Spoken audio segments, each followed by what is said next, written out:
Bonjour, je suis ici avec Philippe Guillamant. On est au Samadhi Project et il a sa conférence samedi soir, demain soir, sur la thématique Créer son avenir.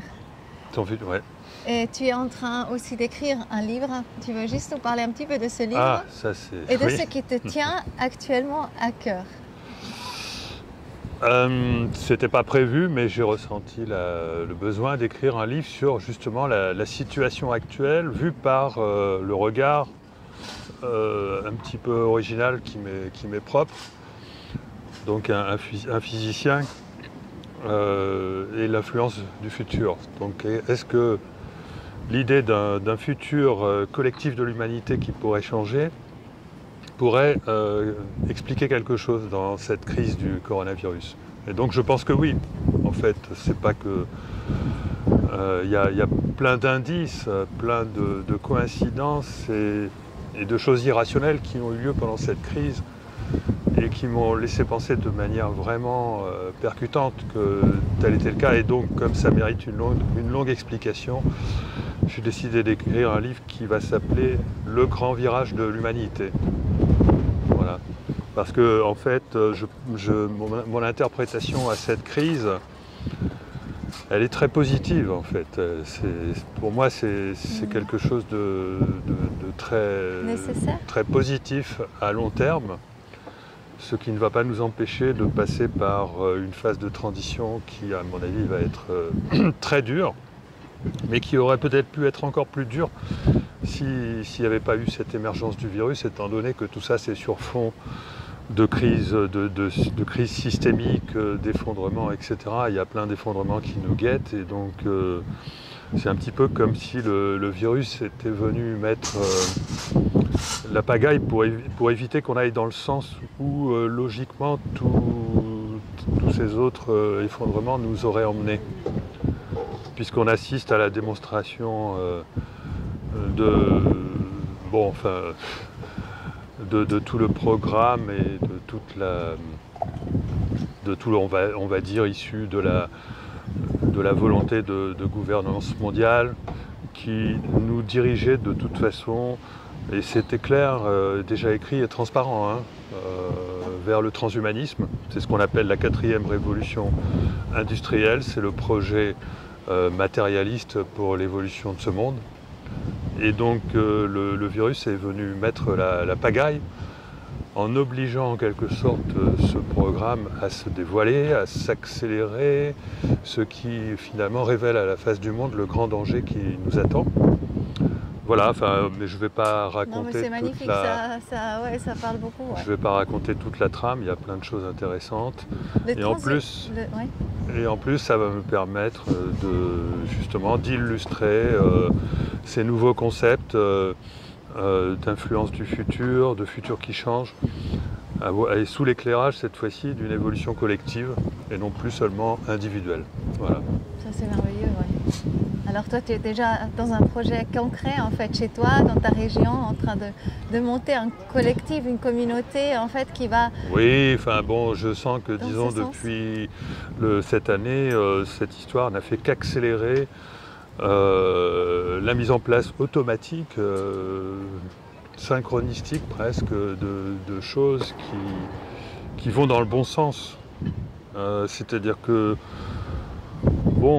comme pour moi, c'est pas un heureux événement, puisque c'est quand même dramatique pour... Il faut savoir à quelle échelle on se place. Si on essaie, c'est un heureux événement pour le futur de notre planète, parce qu'on a les droits dans la destruction quand même. Mais on va aller, et moi je conseille à tous de se prémunir contre les événements qui risquent d'avoir lieu dès le mois de janvier prochain. Donc tu dis aussi vraiment faire des réserves de nourriture, etc. Oui, ça c'est pas une préconisation, mais bon, s'il faut le faire une fois dans sa vie, c'est le moment, quoi. Oui. Voilà.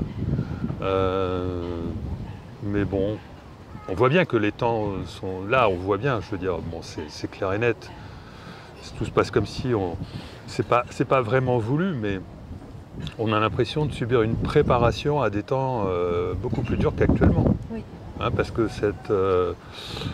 cette volonté de soumission des peuples, moi franchement j'hallucine, j'ai du mal à croire qu'elle puisse venir simplement d'une pandémie d'ailleurs qui n'existe pas vraiment, et qui n'existe que pas. ça puisse fonctionner, que le peuple joue le jeu en fait. Ben oui, parce que alors je sais pas, moi je suis évidemment abasourdi de voir à quel point les gens sont disciplinés, mais bon. Oui, vraiment.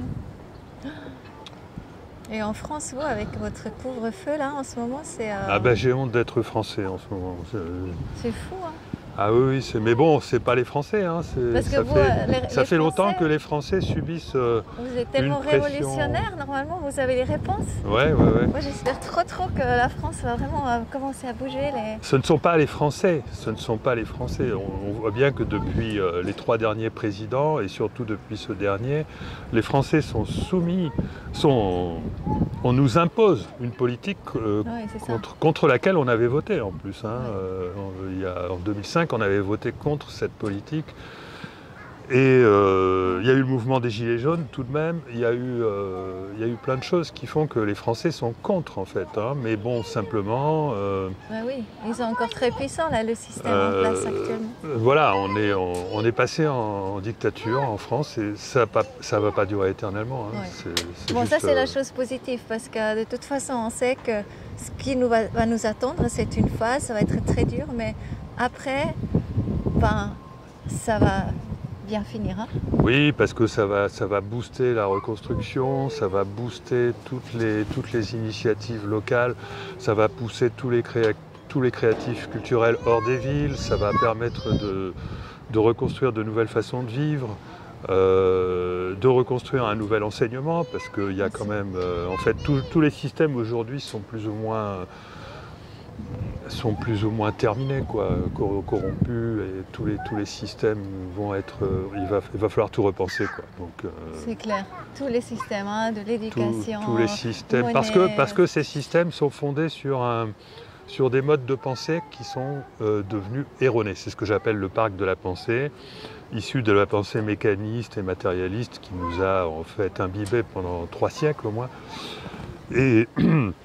Et depuis quelques décennies, surtout depuis quelques années, on se réveille et on ne va plus vers ce futur transhumaniste qui est la conséquence du matérialisme. On va vers d'autres perspectives et ce sont ces autres perspectives qui ont créé l'émergence du virus parce qu'il fallait apporter un coup d'arrêt, sinon on continuait d'aller dans la même direction. Ça c'est génial parce que toi tu es quand même un spécialiste de l'artificial intelligence et du transhumanisme.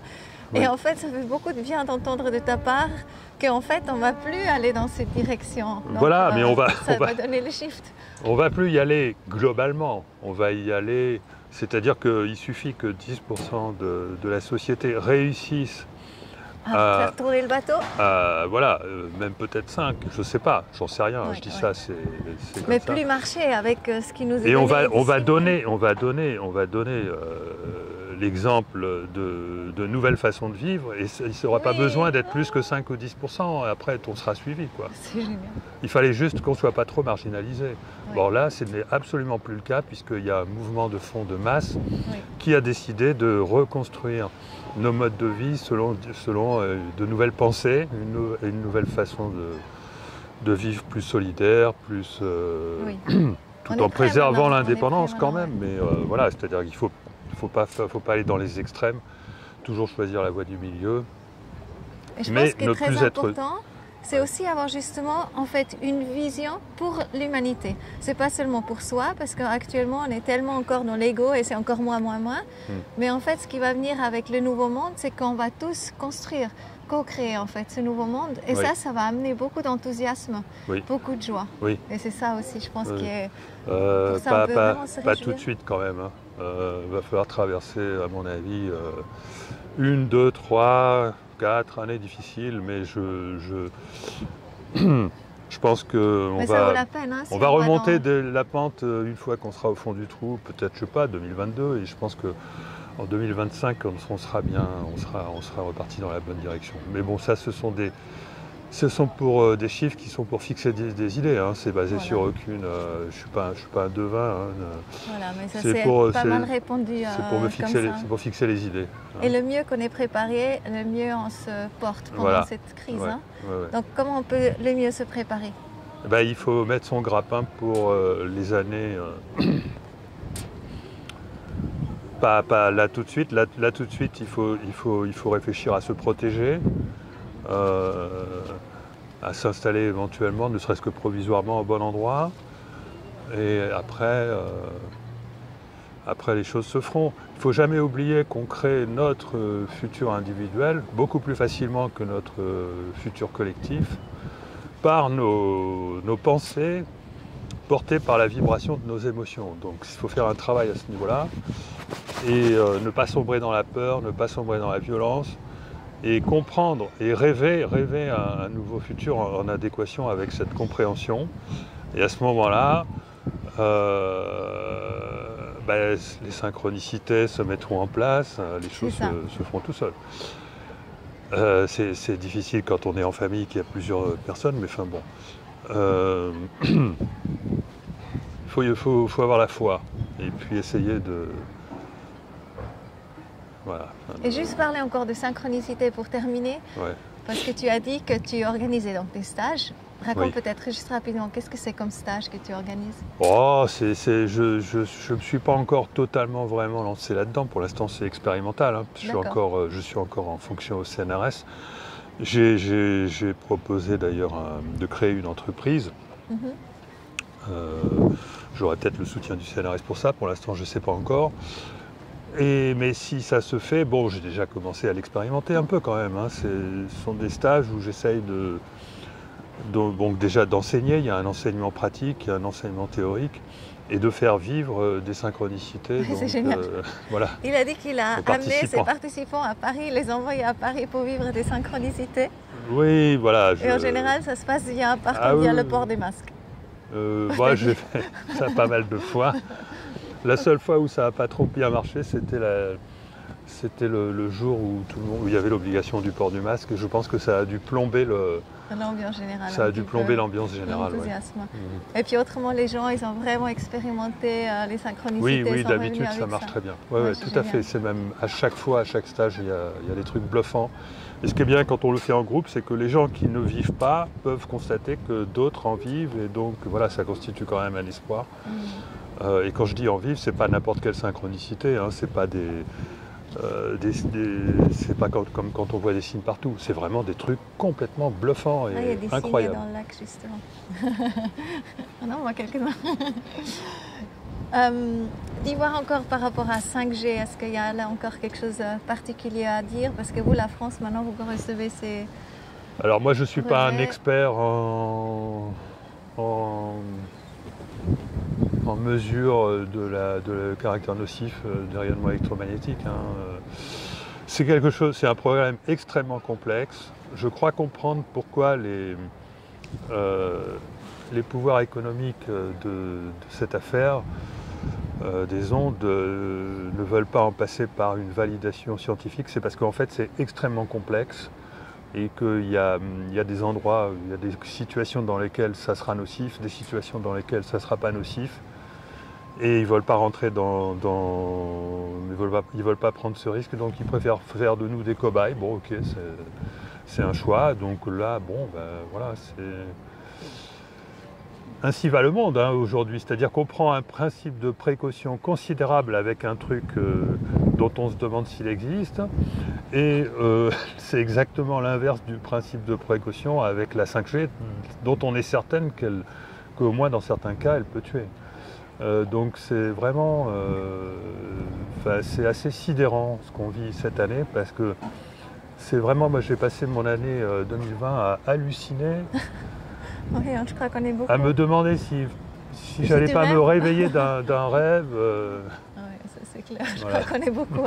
On continue à halluciner, à rêver un petit peu, mais bon. Voilà. Ce qui importe, c'est quand même avoir cette vision, je crois, d'un futur qui est vraiment commun, collectif, où on prend soin de l'autre. Et merci beaucoup.